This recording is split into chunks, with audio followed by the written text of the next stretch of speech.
Back. We're starting another Romancelandia Uni lecture, and I'm going to go ahead and invite Emily to Debbie Gale Mitchell. Hey. Hello. Emily. Okay, great. I'm so excited. Hey, everybody. Hey, Debbie. Hello. Hi, did it work? Hold on. It did. It's working right now. Which might be the first time that's ever happened when I've run a live. In the 11 o'clock minute, we actually, all three of us went live. Hi, friends. Thank you for being here. On a Sunday late morning / early afternoon, depending on your time zone. Yeah, this is kind of nice. This is kind of nice. It's daytime. Hi. Okay, well, let's get down to business, because if you're tuning in to your third lecture of the Romancelandia University winter session, you're aware that we can run long if we get going. So we're just going to start. So today we're so pleased to be chatting with Debbie Gale Mitchell of Hey Debbie Gale.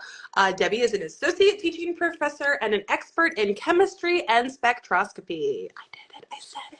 Yeah.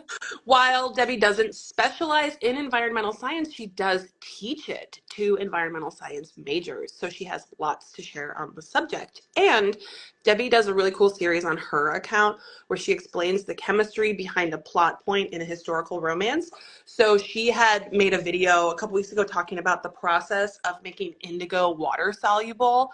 That was in relation to Hester's blue stained hands in the book Indigo by Beverly Jenkins. She also recently made a video about the importance of achieving the correct dilution of carbolic acid, which comes up in Courtney Milan's most recent book, The Marquis Who Mustn't.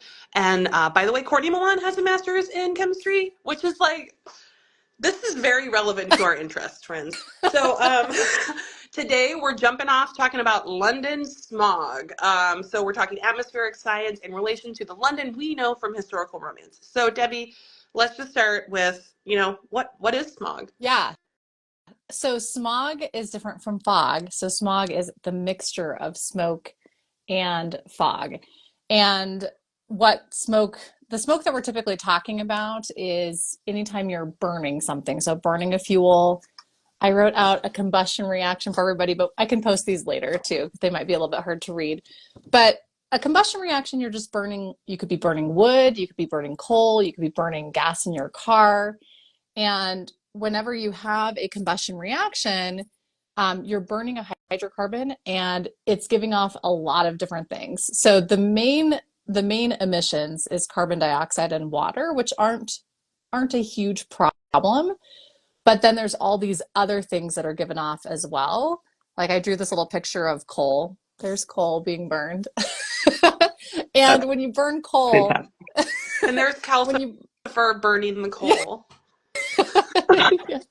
When you burn something like coal, which is a big thing that was being burned, during Victorian England, yes, you have these, you have carbon dioxide and water that are coming off, but coal also has a lot of sulfur in it, and so you also get what's called sulfur dioxide, which is kind of bad news, which I'll talk about in a second.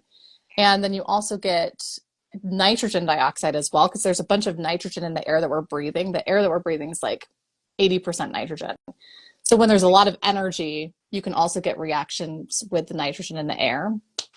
And so you end up with all of these things. Plus, when we're thinking about smog, a big thing is particulate matter, just like little fine particles from the coal or the wood. And particulate matter, if it's really fine, we can breathe it in and it can cause a lot of problems in our lungs and in our bodies. That's one of the big reasons why we wear N95 masks when there is a wildfire or a low air quality day. That's to block out all of that particulate matter. So smog is this mixture of fog and smoke. So that's what we're typically talking about. Like in a place like Denver, where we don't really get fog very often, when we have low air quality days, we typically don't call it smog. We just call it like a haze or sometimes we'll call it a photochemical smog, but we're usually not referring to like the humidity piece, the water piece that's in the air, you know? And Yeah. so this is why I think in a place like London, smog was such a big problem because, you know, they're used to these foggy days, right? Mhm. Like where you have, you know, a lot of water in the air that's causing poor visibility. You know, you can't see very far because, you know, the ocean is nearby, that type of thing. And so when you get a day that's a really bad air quality day in a place like London, especially like Victorian England, London, when not a lot was understood, they're already used to poor air quality days. So there was kind of this disconnect between them understanding that, oh, this isn't just fog, this is actually something else. Whereas I think, you know, in Denver, when we have a poor visibility day, it's like, okay, we know the air quality is bad. You know, it's like kind of bad news. So yeah, that's what smog is. You know, sometimes it's referred to as a pea super day. And I pulled this up. Sorry, I thought my computer was open. There was a meteorologist during the Victorian times. His name was Rollo Russell. It's kind of an interesting name. But he was an English meteorologist, and he was kind of, I think there's been people for a long time realizing that, hey, we probably shouldn't breathe in smoke. Like, but he was kind of one of the ones that was specifically talking about London smog and why it was such a big problem. And I just found this quote. He was calling it London fog at the time. He was comparing London fog to like the seaside fog. Mhm. And he was saying a London fog is brown, reddish yellow, or greenish, and it has a sulfurous smell. So that's really important. And also he says it's usually drier than a country fog, which is true because a lot of this haze is from this particulate matter, not just the water that's in the air. And it says it produces a thick, choking sensation, and instead of diminishing when the sun rises higher, it often increases in density. And again, photochemical smog is caused by some of these reactions that are happening with sunlight. So it's kind of a problem. It gets worse throughout the day rather than dissipating.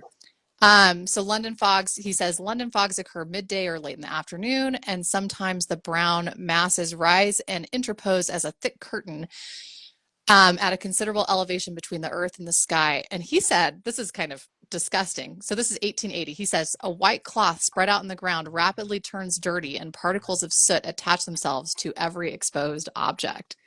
So this is this is 1880. So think Ravenel series, think, Okay. you know, like this, So this that's is also when we're referring to the smog, because like if you're somewhere where it gets foggy, you're probably imagining like it's evening, the fog is rolling in. It's early right. morning, the fog is rolling out. But this is kind of like a weather event that's occurring during the day, like a thunderstorm might. It's like you've got this fog and it's really thick and visibility is really poor and it's daytime.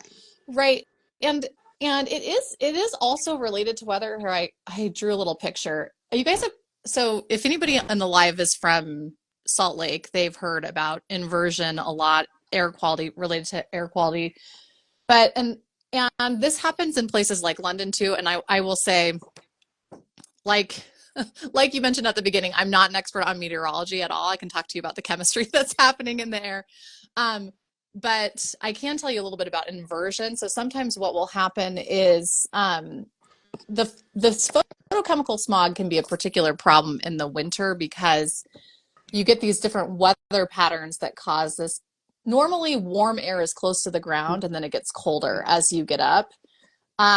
But during the winter, especially in places like Salt Lake, where there's mountains on both sides, Colorado has this problem too because we have mountains on just one side of the city.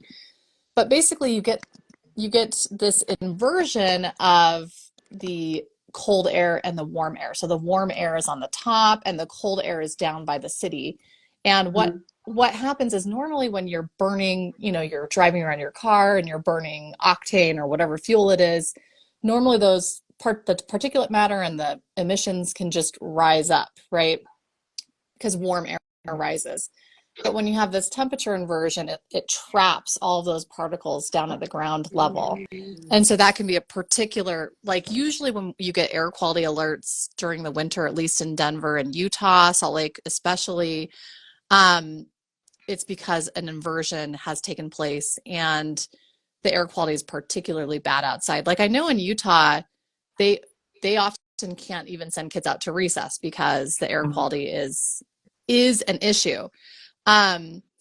So sorry, I think I lost the thread of what your question was.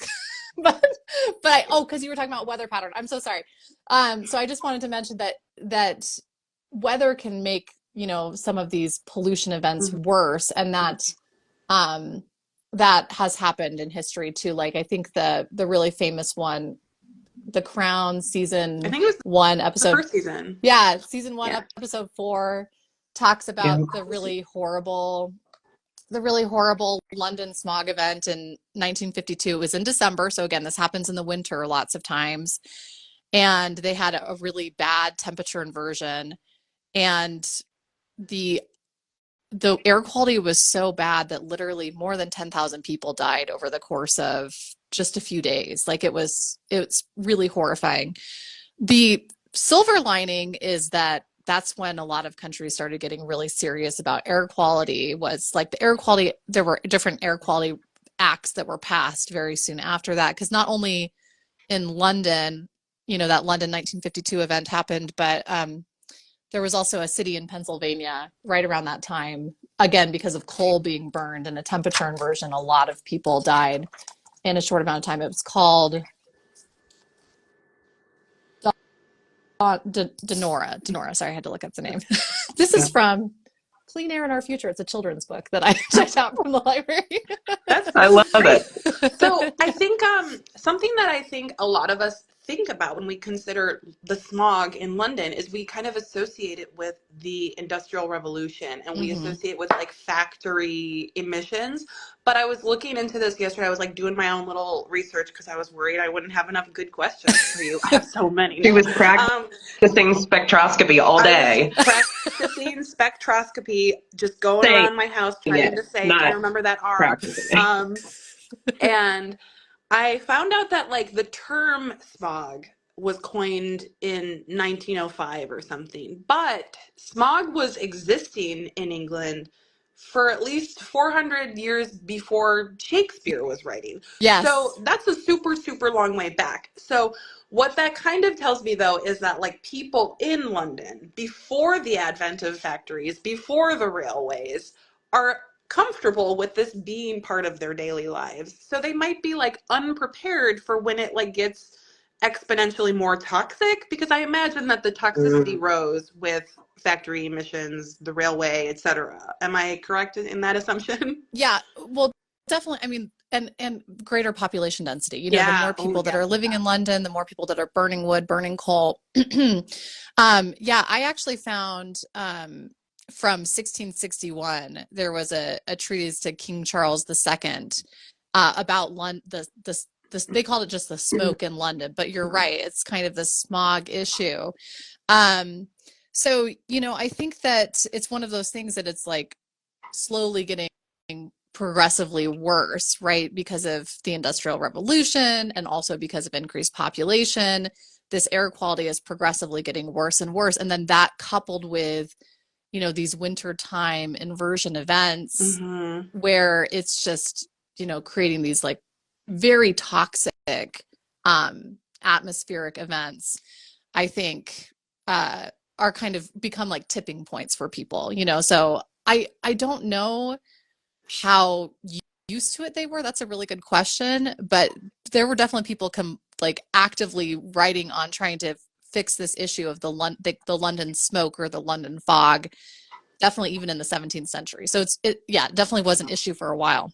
So we know that they're aware of it because in all of these books, you've got the people who are sick. So Kelsey and I were talking about this yesterday, and we were like, people are just asthmatic and they're exhibiting symptoms of like what is known at the time as consumption. And they're like, we got to get them to the country. They need to bring some sea air. I was thinking about this because we recently, Just May Be Perfect and I were reading the Scandal series with a group. And the first book in the Scandal series, we have a mother who's set up with lung issues, and she's coughing really bad. She's having coughing fits and breathing issues. They bring a doctor in, and they really set it up. Like, as a historical romance reader, we're so used to the like coded language around tuberculosis and She's things gonna like that, where cough we're into like, a Kleenex and there's gonna be blood. and You're there's waiting blood. for Yeah. it. We're waiting for that, and we're just assuming they're going to call it consumption or something else, and they're going to whisk them away, but that they'll die. Like, that's my assumption when I'm reading a plot line like that. And it was so interesting to me because they whisk her away to the country air, to get her out of London. There's all this discussion of how bad the air is in London. And then she does well in the country. And it occurred to me as Emily and I were talking yesterday and talking and learning a little bit more about your interest in this topic. It had never occurred to me because in my brain, it's like, you breathe well, you have tuberculosis in historical romance. And it just never occurred to me the level of air pollution that they were dealing with would be really challenging for like that huge middle part of the population with like chronic asthma or like bronchitis, like just anything. It just, I don't know why I never thought about it that way. Yeah. Yeah. I mean, even today, air quality is it kills a lot of people today. Yeah. Like people who are dealing with asthma or other disabilities and are living in places where, and there's all sorts of like, environmental injustices around this. Obviously, like privileged people tend to be able to get cleaner air and also more shade from the trees and things like that. So yeah, I mean, definitely in historical romance, they there must, there must have been a lot of people, not just in historical romance, but during that time that were losing their lives to air quality, even if it wasn't these like massive events, these massive events like the 1952 event or the, this London smog event that I was reading from this meteorologist, this Rollo, I already lost his name, Rollo Russell. Rollo Russell. Rollo Russell. I should be able to remember. That's such a weird name. I shouldn't say that. His name's great. Great. We love it. If you're I love Rollo related to Rollo Russell. I just like, it just reminds me of the candy. So I'm like, I don't know. Yeah. Well, it So makes me think too, I guess I'm also thinking a lot about like your point in environmental justice, and we deal with this so much, and just like the history of redlining and like where factory locations are, things like that we're still dealing with constantly in modern times. But now thinking, I'd never thought about like, obviously we know when we're reading aristocracy romance that like there is a huge disparity, but it's easy to ignore when you're just reading Lords and Ladies, and you kind of forget about the environmental justice aspect of having a country home. Like, you had a class of people who could leave and live months at a time They only have to somewhere be in outside of London London. for the parliamentary season, and then they spend the rest of the time in the country, and there is no factory next to Stony Cross Park. Like, that's in London with the poor people.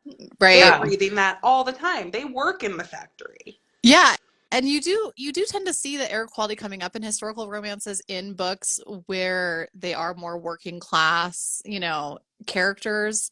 Like I'm thinking, of the Lisa Kleypas Ravenel series that takes place during this time. The one book that really talks about air quality is Hello Stranger, where she's a physician working on the ground and probably dealing with a lot of people struggling with breathing. And I'm forgetting his job. Was he just like a police officer? He was a shifty, shady spy man, but yeah, he was a cop. But Devin in the comments earlier brought up when he goes for a little swim in the Thames, and Lisa Kleypas loves to put it in her books that the Thames is like nasty as hell, and it's like he's our little radioactive baby because he like survives being shot and then dropping into the Thames. Oh my gosh, it's so gross.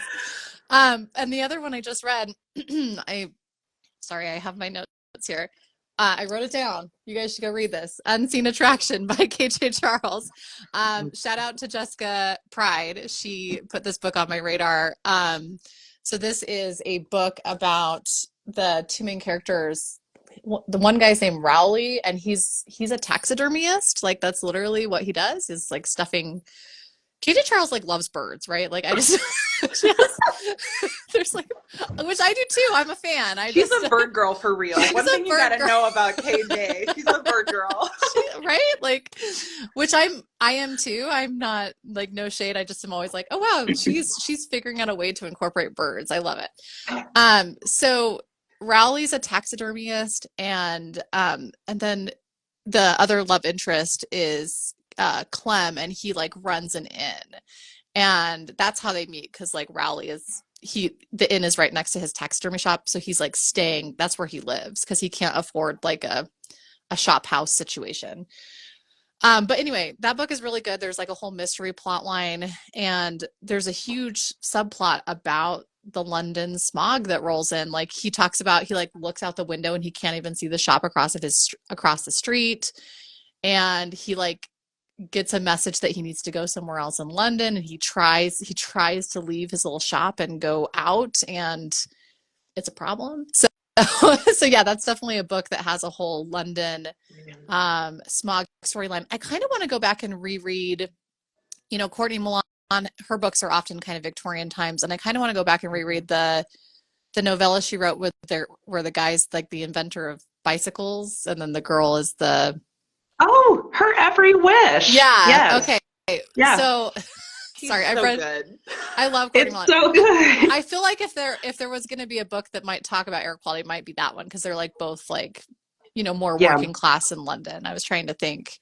But yeah, it's a really good point that, when we do read a lot of books that are centered on the peerage, and again, no shade to that. I love reading those books too, but then yeah, you're going to not see as much about some of the actual air quality issues that people were dealing with at that time. So we all just did this big read along for Meredith Duran week, hosted by Kelsey and Heather, and we read A Lady's Lesson in Scandal, and it's a great class difference, like Anastasia, My Fair Lady, kind of Pygmalion retelling, and it really helps to highlight a lot of what you're talking about. Like in the story, the main character, Nell, her mom is sick from working her factory job. Nell is advocating for like windows being put in the factory. And the answer is like, we don't pay you to breathe. And it's like people are dying. And if you read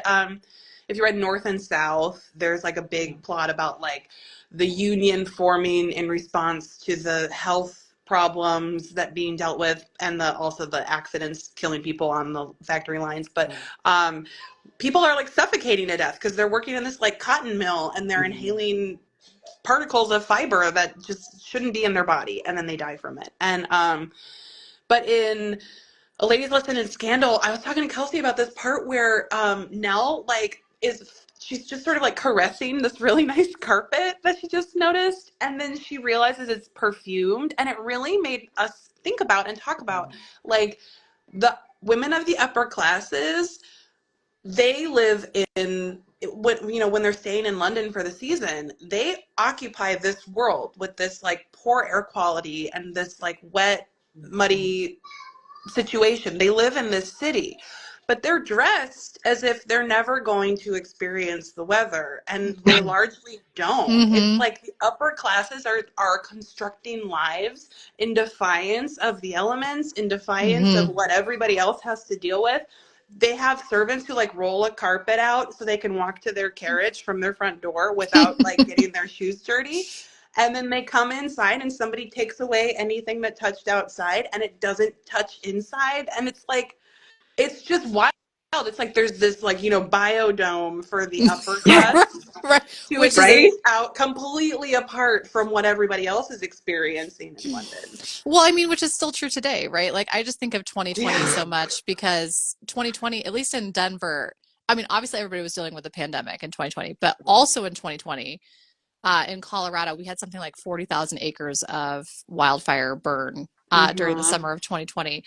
And we had the worst air quality I've lived in Denver the majority of my life. Worst air quality ever was summer of 2020 outdoors. So it was not safe to breathe indoors. It was not safe to breathe outdoors. It was not safe because of COVID indoors, because of particulate matter and air quality outdoors.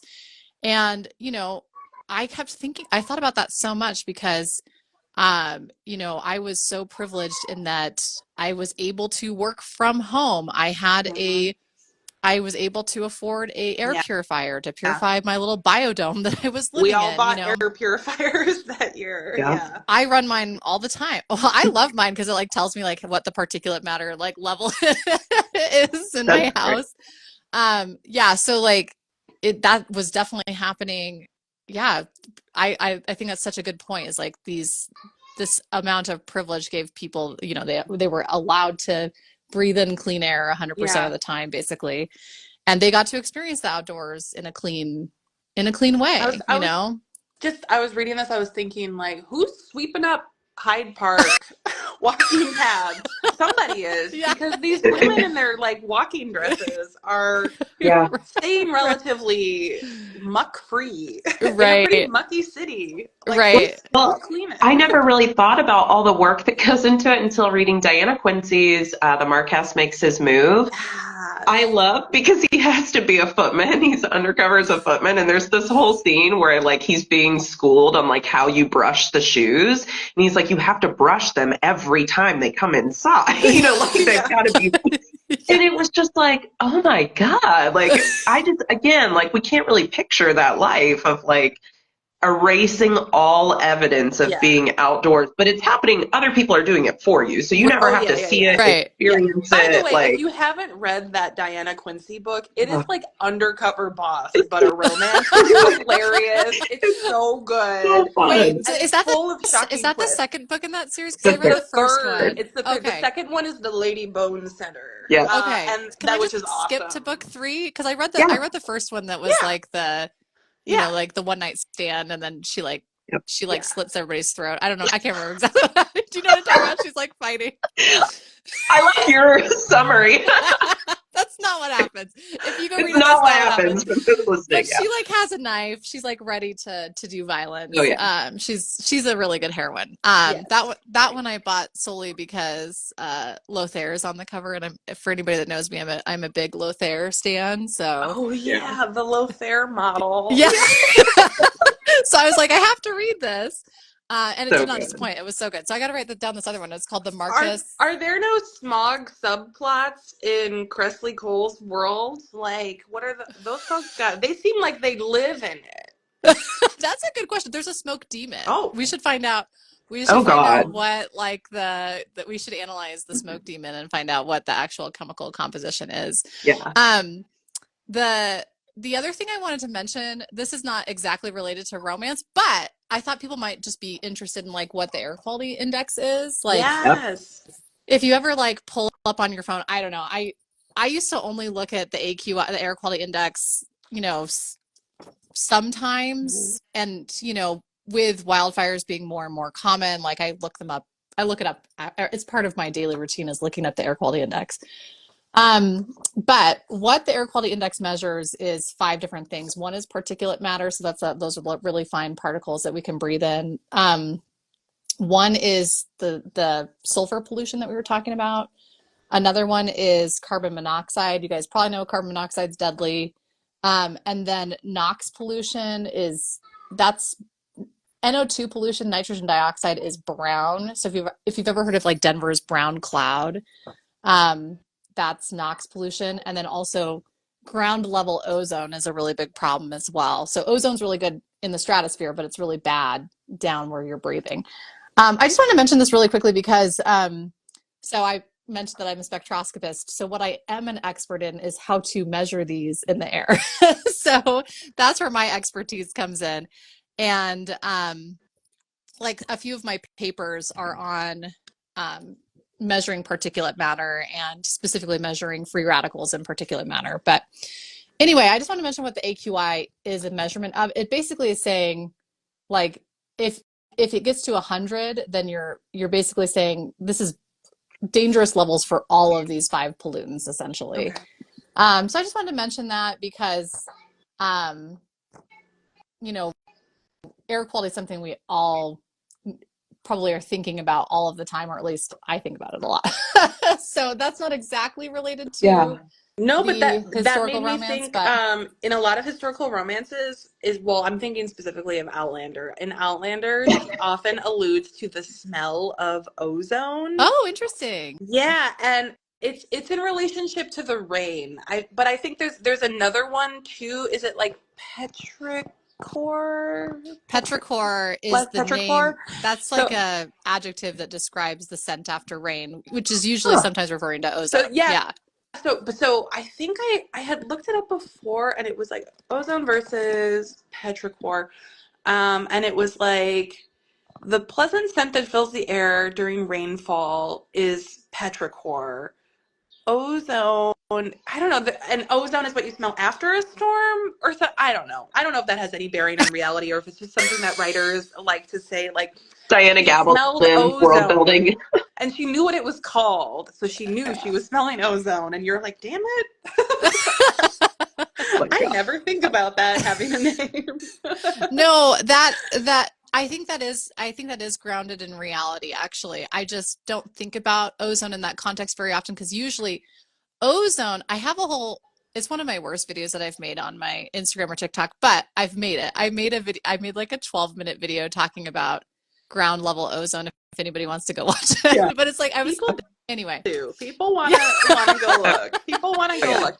So Anyway, but in Denver, when we were talking about ozone, we have really bad ozone pollution in Denver, but usually it's not related to rain. It's just because ozone pollution can get formed if you have three things. One is emissions from vehicles. Another one is sunlight. So, and we have a lot of sunny days. So ozone's a particular problem in like Denver and Los Angeles and Phoenix. But I'll have to go look and see what the how it's formed in the rain context. I'm not sure about that. so before we forget, I wanted to ask you because Emily from M's Romance Books had asked, is there a city in the US or a city that someone would easily be able to imagine the weather of that sort of mirrors like Industrial Revolution era London?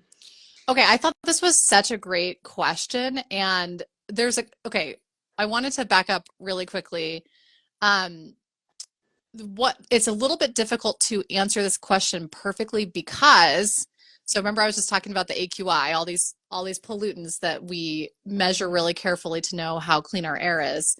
Um, Most of the ways that we measure the how clean air is using spectroscopy. And the first time so spectroscopy is the interaction of light and matter. That's the area that I'm an expert in.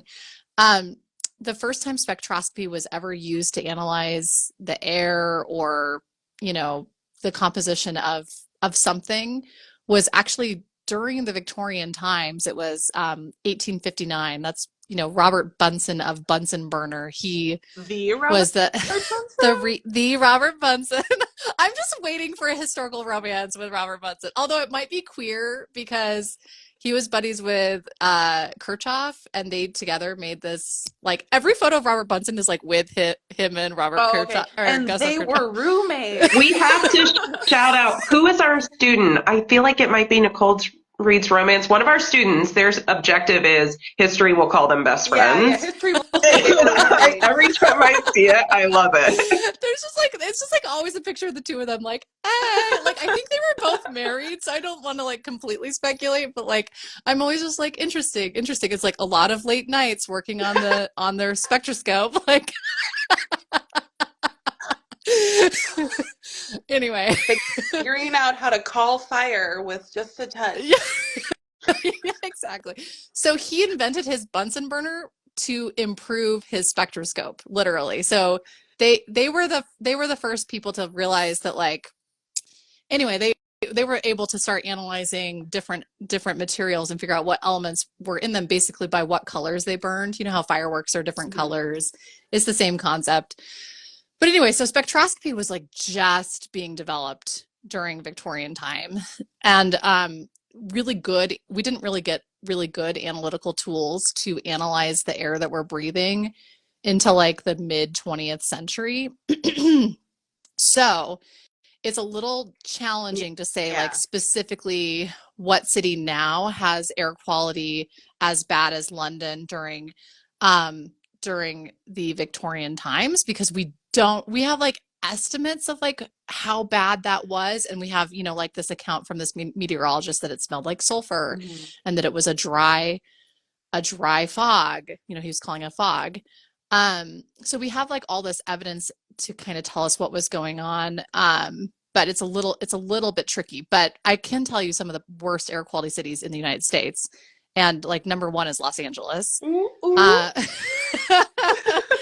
And I mean, I can't brag. Denver's not great either. And one of the reasons why Los Angeles and Denver struggle so much is because we get so much sunlight, and so we have a lot of photochemical like reactions with light that are happening in the air that are just exasperating the problem. In the comments, Jillian Only One Bookshelf had referenced, like last year there was like bad quality air from wildfire smoke, and that is real. Like you'll have in LA, we'll sometimes have a day where it's like dark orange all day, and you just know you shouldn't be breathing that, and it's full of smoke, and it's really scary. And that's some pretty poor air quality. Is that comparable? Like, because I guess what I'm not, like, that hits me is like, we're all so aware of those events when they happen. Even there was a point last year where even in Ohio, we got some of that drifting down from Canada. And it was such a big deal, you know, to have that here. Is that like that smoke? Is that what you think of with smog, like every day? They were just like, oh, the brown curtains descending in the afternoon, the way we think of these big events. Well, I think that like specifically the 1952 event, I think was also a really big event. Like that was not typical. It's a little tricky to know exactly what was happening during Victorian times. The one difference between the wildfire smoke versus the smog that was happening in London is sulfur, because when you burn coal has a lot of sulfur in it. And so when you burn coal, it releases sulfur dioxide. And it's this is another little picture I made, but sulfur dioxide, when it gets into those droplets of water, forms sulfurous acid. And so it's like one of the major sources of acid rain, essentially. And so that sulfur pollution that was happening in London is probably where we're not getting as much of that with these wildfire. We definitely aren't. There's definitely not as much sulfur in the air. The type of pollution that we really have to worry about with wildfire smoke is definitely the particulate matter, those fine particles, and that's why you always want to wear your N95 mask anytime there is a low, poor air quality day. But also the nitrogen dioxide pollution is also going to be in the air, and that forms nitric acid when it gets into water droplets. It's also a really strong, it acts like a bleach if it gets onto your skin. It's not good. It's really bad. Yeah, it's not great at all. Luckily, we have really good ways of measuring how much of it is in the air. Because nitrogen dioxide, it's a reddish gas, so it absorbs visible light. So we can look at how much light it's absorbing and figure out exactly how much is in the air. So to answer your question, I do think that like these big events, wildfire events, are in some ways just as serious. But I guess the good thing that we have now is we have better ways of managing it with N95 masks, with purifying our indoor air. You know, a lot of other things that really help, I guess. Yeah, I guess I keep thinking like the air quality today overall in the world has to be much worse than it was during the Victorian era, but we do have some like management techniques in place now that they didn't have then. So we have like more industrialization globally now, but we have rules about emissions, but we have worse ozone protection now, but we have these other, you know, so it's like this constant, like, as time goes by, some things get better, some things get worse. Well, and we also have made technological advances to like lowering the emissions at the source. Like cars are a really good example of this. Like catalytic, you guys have probably heard of catalytic converters because they've been stolen like crazy my lately, neighborhood right? is huge for this. So what a catalytic converter does is it's literally converting the harmful gases from the exhaust into safer gases. Like that's literally what it's doing. And it's using really expensive metals to do that. That's why they're like in high demand. Yeah. That's why like they get stolen off of cars frequently. But what they're doing is they're taking the NOx pollution, the carbon monoxide, and they are converting it to safer gases like carbon dioxide. Or so there's a lot of there's a lot of examples of where we've been able to use chemistry and other areas of technology that we've developed ways of reducing emissions from the source. Same thing with power plants. There's carbon capture that can happen at the source or emission capturing that can happen at the source. So again, it's hard to know exactly if the air quality is better or worse. We do know that we have much more carbon dioxide in the air. That's definitely true. But whether or not the level of particulate matter that we're breathing on a day-to-day basis, that's a little bit harder to say, I guess. Okay. Yeah. Okay. So before I want us to sort of aim towards wrapping up. So, but I have one more question for you. And before I ask it, and Kelsey may have more questions as well. Before I ask this question, I'm just going to say anybody here for Romancelandia University, to get your extra credit, you're going to want to DM me the word spectroscopy. Spectroscopy is the word of the day, of the week. DM me the word spectroscopy to get your points for extra credit for Romancelandia University. And Kelsey and I also wanted to let everybody know that after this lecture goes live, we have a new extra credit opportunity available for everybody who's doing Romancelandia University, and it's really, really fun. What you're going to do is you're going to read one of the books that Debbie has made a romance and chemistry video for. She's got a highlight on her account. So they're all in there. They're all really good. They're all about 10 minutes long. How many do you have now? Like 5? Well, there's 9 total, but but the Romancelandia is only historical romance, It's only right? Like that's historical, yeah. So I think there's 6 historical. Okay, so there's I do 6 read a lot of books. historical romance. So she's made all these great videos, and they're all worth your time. And if you watch one of those videos, read one of those books, you need to submit a book report for the book, and you need to share Debbie's video to your stories, like at the same time that you post your book report, and you will get double points for that book. And it's going to be so worth your time, and you're going to love it.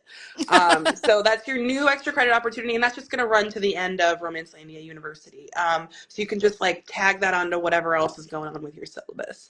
And then the question that I had for you, Debbie, was, do you know anything about the waters of Bath? Like, I'm going to send my sick sister to Bath to take the waters. Why? Oh my gosh, I should know about this. I really don't. I mean, there was a big plot point I feel like in one of the Bedouin books about the waters of Bath, and I remember going and researching it, but I don't remember anything off the top of my head. Now I'm embarrassed. I feel like it's something to like minerality. Like it's like it was just Epsom salts, guys. Like they just put Epsom salts in the water. Well, and now we have the like float tanks. We've just redone the waters of Bath. Well, great. Yeah, it just says that they're a hot spring that were mineral rich. So it's probably similar to like Glenwood Springs in Colorado, or I mean, I'm sure the if they're hot springs, I'm sure there was some health benefits from I mean, I think there's some health benefit. I'm not a doctor. I'm a doctor, but not that kind of doctor. Not a doctor. Don't take medical advice from me. Opportunity. Don't take medical advice from me. But I just looked it up. Now I'm really interested in this. But yeah, it looks like there's like bicarbonate's like baking soda. There's calcium chloride, silica. There's some iron. Yeah, I mean that sounds but how it had healing properties is Well, not obvious to me, but again, I'm not a physician. So. another Outlander reference that I can make is like at the end of the first Outlander book, there's a scene where they bathe in a hot spring, and after a whole book of like a woman from the 40s being transported to, you know, the 18th century and like just surviving like a cold ass Scottish winter, you really feel like the warmth of that like Yeah. actual like being submersed in warm water, and it's not just a hip bath, and it's not just warm for 10 minutes and then it cools off, and it's like, just imagine your feet haven't been warm in months, and then you're in like a hot spring. Like, I don't know, that would heal me, that would fix me. So like, whatever's wrong with you, just take the water. I mean, I feel like healing properties when I go to like a hot springs, you know, like there's in Colorado, we have Strawberry Springs and Glenwood Springs, and I love those. I feel better. So well, and I think that my takeaway from this has been that I have been probably overly eye rolling in historical romance, because there's so much of like, they'll bleed them. There's so many here's your we're like, it'll fix that. Yeah, sure. This person has some disease that you have like no concept of how to treat, and you're going to apply things that are just going to make them weaker. But so I always thought of taking the country air like that. Like, I was always like, okay, yeah, like, go in the country. I live in the country, so I'm like, it's fine. Like, I don't know. It doesn't. So it just never occurred to me that this is like, that they're having like a daily air crisis that I've never experienced, and that like, they will literally save years of their lives by taking the country air. So I have a new appreciation for that now. Yeah, I mean, air quality is so important. I mean, that's why scientists have invested so much time and effort studying it, making sure that we are at least not at least warning people when the air is not safe, whether or not we're actually taking the steps to actually make it safe for everybody is a different question. Some things have changed and some things have not. Yeah. Unfortunately, it's still an ongoing. But that's one of the reasons why I'm so passionate about talking about chemistry and